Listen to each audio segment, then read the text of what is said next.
আজ একেবারে রাজ্য রাজনীতি তোলপাড় করা একটা রবিবার, হাই ভোল্টেজ রবিবার। সন্দেশখালী ইস্যুতে আজ ন্যাজাটে রয়েছে বিজেপির সভা। উপস্থিত থাকবেন সেখানে সুকান্ত মজুমদার, শুভেন্দু অধিকারী। পুলিশ অনুমতি না মেলায় আদালতের অনুমতি নিয়ে এই সভা। একদিকে রয়েছে তৃণমূলের জনগর্জন, অন্যদিকে রয়েছে ন্যাজাটে বিজেপির সভা, অন্যদিকে বামেদের লাল ঝড় রয়েছে আজ বিভিন্ন প্রান্তে। ন্যাজাটের ছবিটা একটু দেখাই। শামীম আমাদের প্রতিনিধি রয়েছেন আমাদের সঙ্গে সরাসরি। শামীম, এই মুহূর্তের ছবিটা একেবারে শেষ মুহূর্তের প্রস্তুতি চলছে বলাই যায়।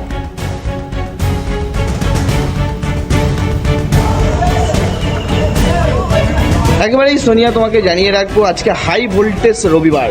একদিকে তৃণমূলের জনগর্জন সভা ব্রিগেড ময়দানে, অপরদিকে সন্দেশখালীতে কিন্তু জনসভা করতে আসবেন শুভেন্দু অধিকারী এবং রাজ্য সভাপতি বিজেপির সুকান্ত মজুমদার। ইতিমধ্যেই যে সন্দেশখালীর ন্যাজাট এলাকা, যে দক্ষিণ আকড়াতলার ন্যাজাট এলাকা, ইতিমধ্যেই কিন্তু একেবারে প্রস্তুতি তুঙ্গে, শেষ মুহূর্তের প্রস্তুতি তারা শুরু, একেবারে শেষের পথে।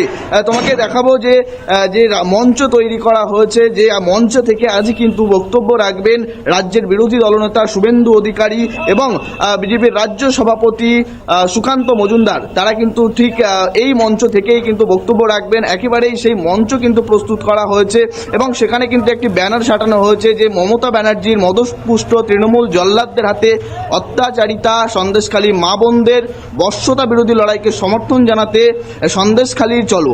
এই যে আজকের জনসভা, এটাকে সামনে রেখে আজ ঠিক দুপুর 2টো নাগাদ ন্যাজাট এলাকায় কিন্তু এই যে জনসভা, সেই জনসভার একেবারে প্রস্তুতি তুঙ্গে। স্টেজ তৈরির পাশাপাশি কিন্তু এখনো পর্যন্ত যে কার্যক্রম সভাস্থলে, সেই কিন্তু কাজ চালিয়ে যাচ্ছেন। যেখানে শ্রমিকরা, তারা কিন্তু একেবারেই প্রস্তুতি তুঙ্গে, একেবারেই বলা যেতে পারে। সোনিয়া, তোমাকে দেখাবো সভাস্থলে ইতিমধ্যেই কিছু 2-1 বিজেপি কর্মী সমর্থকরা ইতিমধ্যে সন্দেশখালীর বিভিন্ন প্রান্ত থেকে কিন্তু আসতে শুরু করেছেন। ইতিমধ্যে সভাস্থলের একেবারে শেষ পর্যায়ের কাজ কিন্তু শেষের পথে একেবারেই বলা যেতে পারে। সোনিয়া, একেবারে শামীম, একটু যদি কারোর সঙ্গে কথা বলা সম্ভব হয়। তুমি বলছিলে যে এই মুহূর্তে 2-1 আসতে শুরু করেছে সবে সবে।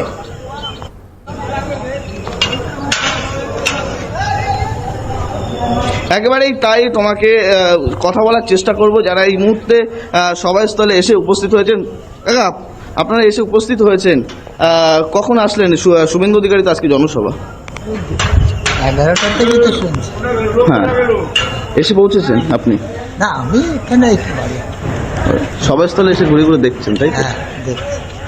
কি আশা করছেন শুভেন্দু অধিকারী, সুকান্ত মজুমদার আসবেন আজকে জনসভা? ভালোই লোক ভালো হবে। একেবারেই সোনিয়া, তোমাকে জানাচ্ছিলাম যারা ইতিমধ্যেই যে বিজেপি কর্মী সমর্থকরা, তারা কিন্তু আসতে শুরু করেছেন এবং বিশেষ করে যারা সন্দেশখালী এলাকার মানুষজন, তারাও কিন্তু এই যে সন্দেশখালীর ন্যাজাট এলাকায় কিন্তু যে সভাস্থল, তারা ঘুরে ঘুরে দেখছেন।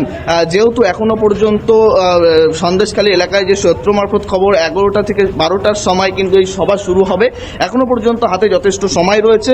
তাই সন্দেশখালী এলাকার মানুষরা তারা সভাস্থল ঘুরে ঘুরে দেখছেন এবং একেবারে নজর রাখবো অবশ্যই। শামীম, আপাতত ধন্যবাদ জানাবো তোমাকে। অন্যদিকে নজর রাখার চেষ্টা করব আজ সকালে সুকান্ত মজুমদার তিনি কি বলেছেন শোনাবো। মানুষজন এখনো কিছুটা ভীত সন্ত্রস্ত আছে, কারণ তাদের লোকজন যারা আছে, শেখ শাহজাহানের যারা সাগরেদ আছে, তারা চেষ্টা করছে এখনো পর্যন্ত মানুষকে ভয় দেখানো। মানুষ রেডি আছে এবং এখানে আগামী দিনে যদি ফ্রি অ্যান্ড ফেয়ার ইলেকশন হয়, মানুষ বুঝিয়ে দেবে যে তৃণমূল কংগ্রেসের প্রতি কোনো সহানুভূতি নেই।